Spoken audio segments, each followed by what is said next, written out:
Hey there, good evening, and welcome to the Bronx Buzz. This is Bronx Night's program where we talk to writers and journalists and editors and sometimes photographers and filmmakers.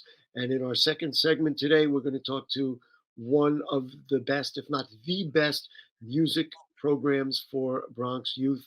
It is going to inspire you. They're having auditions. It's time to bring more kids into programs like this. But to get started, we're going to talk to our good friend Rebecca Lewis, who is now the senior state politics reporter for City and State New York.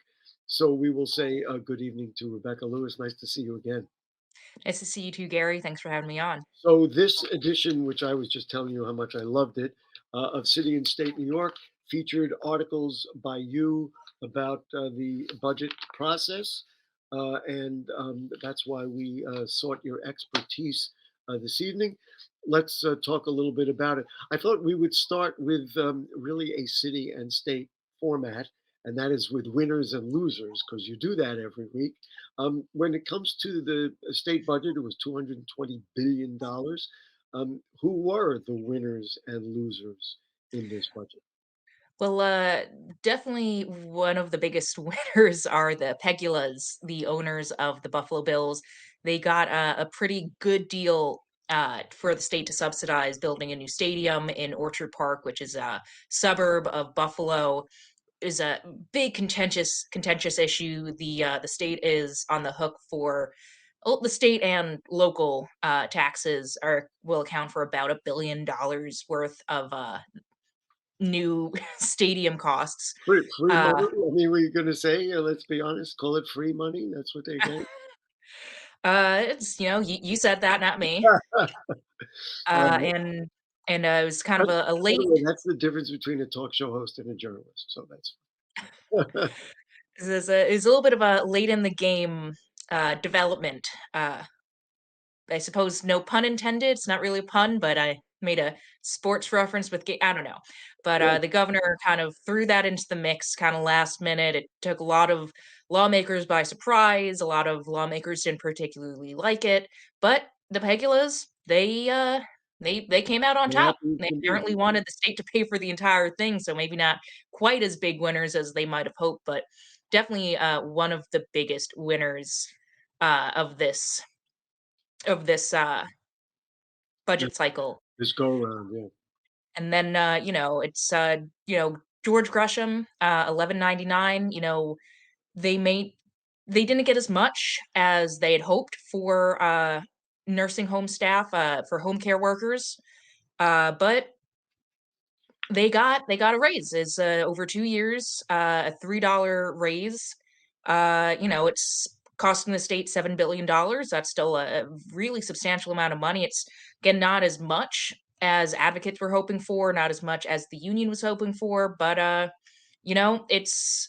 I don't want to say it's better than nothing, but it is still a pretty significant win after a lot of organizing. But it was definitely an interesting budget because it was sort of the definition of compromise that left no one happy. There is very I like little. the old statement is that a good compromise is where everybody walks away unhappy. Yes.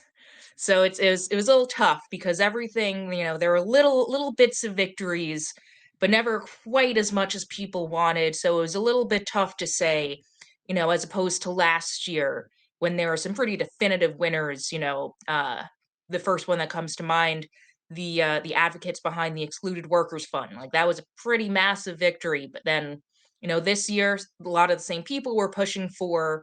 Uh, Expanded healthcare for undocumented New Yorkers, Right. and that basically kind of got punted. It was expanded, state-funded uh, public health care through the Essential Plan was expanded to undocumented New Yorkers age 65 and up, not the entire population of undocumented New Yorkers who are not currently eligible for that healthcare. So, another one. It was quite less than what was hoped, but still something, Right. still a victory of some sort there.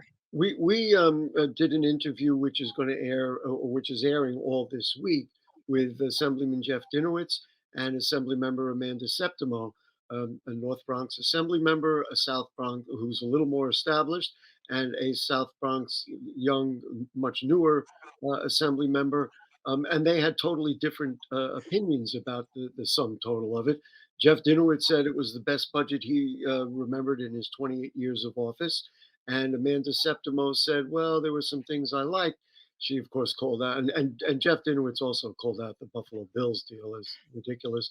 But there were, some reservations from Amanda Septimo about some very fundamental things that she said my community needs, which still get unserved.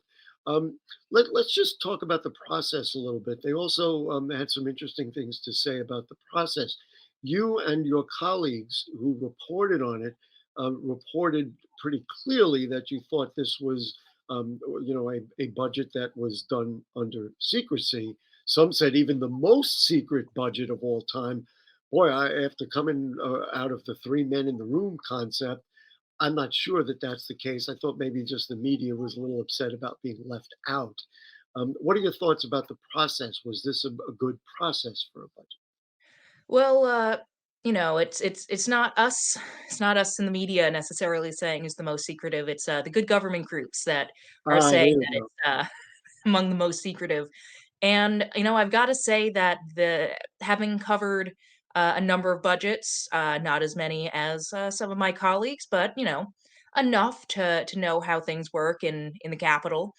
This was a budget that seemed particularly Closed perhaps door, not secretive. It seemed, but certainly maybe chaotic would be a good way to put it. interesting. Just sort of having the number of sort of last minute uh, issues thrown into the mix, to have the governor announce his Buffalo Bills deal without sort of alerting the legislative leaders, having a 10-point criminal justice plan That's right. leaked to the press before lawmakers had a chance to review it. It really seemed like no, there were a lot of lawmakers that I spoke to that said this was a very good budget process until about a week ago when we were about when we were very close to the budget deadline.